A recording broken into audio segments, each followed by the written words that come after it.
Hi everyone, welcome to my vlog. It's me, Indois29. So, the picture today is about meaning of Christmas and the Christmas tree and the Bible.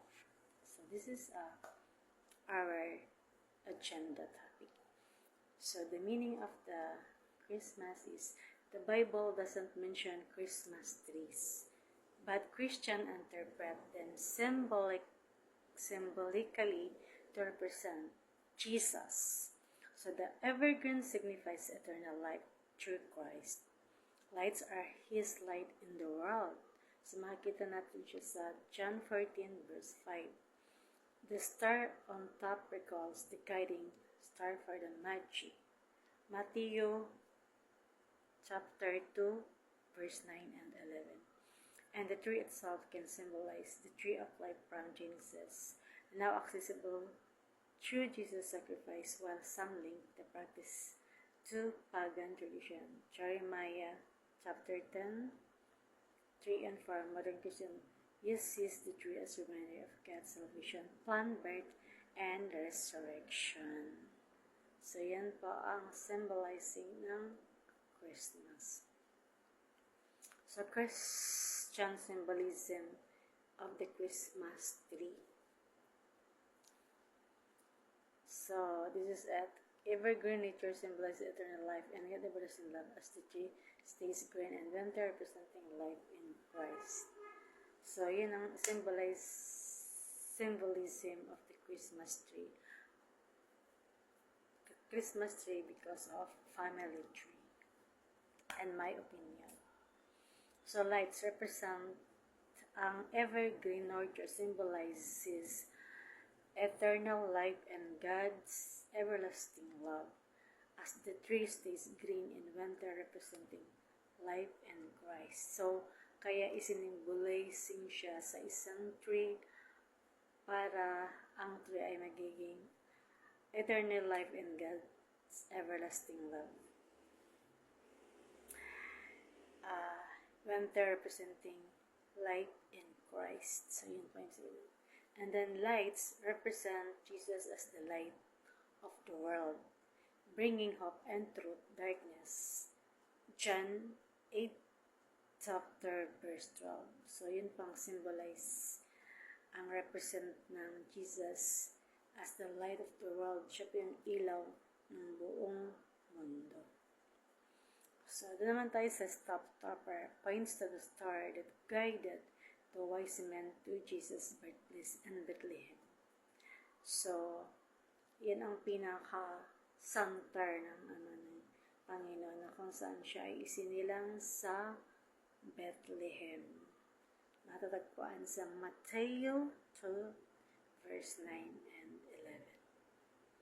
And then, Tree of Life connects to the Garden of Eden, signifying that through Jesus, humanity gains access to eternal life. So, Genesis chapter 2, then verse 3. So, kaya ang symbolizing ng Tree of Life is connected doon sa Garden of Eden, na kung saan signifying na si Jesus ay isang humanity gains access to eternal life. And then ornaments general can symbolize our burdens and sins taken by Jesus, or virtues like peace, love, and faith. So this is it, guys. Tapos yung biblical connections and counter-arguments. So sa Jeremiah chapter 10, verse 3 and 4, some verses describe cutting down a tree and decorating it with silver and gold as idolatrous practices, leading some to question to trees Christian use. So, symbolizing ng ang paggawaan ng tree sa during the Christmas seasons is yung paglagay natin ng gold and then silver, na pinapractice natin yan bilang pagrespeto sa ating anak ng Panginoon ni si Yesu Cristo. Pagan roots. The tradition has links to pagan winter solstice celebrations, but Christian lore often reframes it like the story of Saint Boniface using a fairy tree to symbolize the everlasting life in Christ over the ox. So this is it, guys. Ito po yun ng mga sinisymbolize niya. Ayan. Ano ibig sabihin na The Christmas tree, a symbol of eternal life. The story of Christmas tree. Yan. Yan yung mga ibig sabihin ng what is the true meaning of Christmas tree? Ayan. So, ang meaning po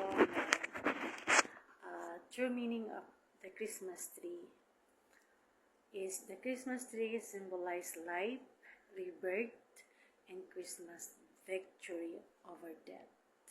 Stemming from pagan winter solstice tradition of evergreens representing enduring life, co-opted by Christianity to signify Jesus as the tree of life and source of eternal life. Its decorations like the star guiding the wise men and the angels announcing birth and lights cast as lights of the world add layers of Christian meaning to this symbol of hope, peace, and divine presence during winter. So, yan pang ibig sabihin ng Christmas season, ng pag-celebrate natin ng Panginoon na siya ay isinilang at nagsisimbolo po siya ng true life hanggang habang buhay for eternal life. So, yung pagkabuhay niya na uli, sineselebrate natin. Ipinagdiriwang natin na siya ay anak ng Panginoon, na siya yung ilaw sa buong mundo. Na symbolizing ng hope, pag-asa, katahimikan, and then kabanalan. And then everything presents during with the light of the world. Kaya, yan pang ibig sabihin ng Christmas tree, Christmas season.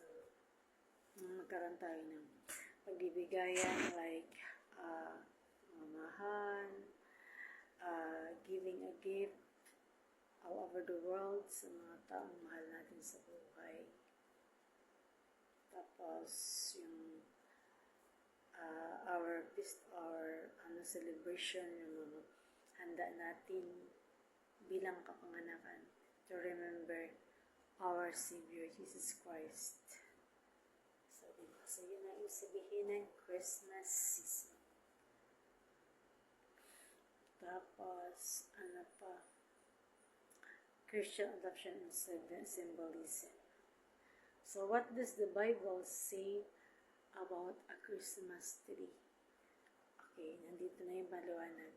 Understanding Jeremiah 10 Azura, for some people find Jeremiah chapter 10 verse 1-5 as evidence that the Bible condemns the use of Christmas trees. This passage describes people cutting down a tree from forest and adorning it with silver and gold.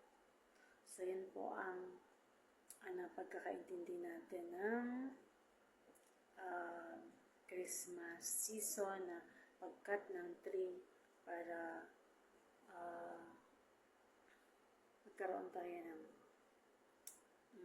masayang celebration na isinahalintulad natin is pag-remember sa Kanya na ang symbolism is forever na habang buhay. And then, what is the biblical meaning and behind Christmas? The Bible meaning of Christmas centers on the birth of Jesus Christ, God's Son, as the fulfillment of prophecy and God's ultimate act of love, bringing salvation, hope, and peace to humanity by God, entering the world as a vulnerable baby Emmanuel, God with us, to redeem people from sin. Key biblical accounts are in Luke, Matthew 1, describing angels announcing to the new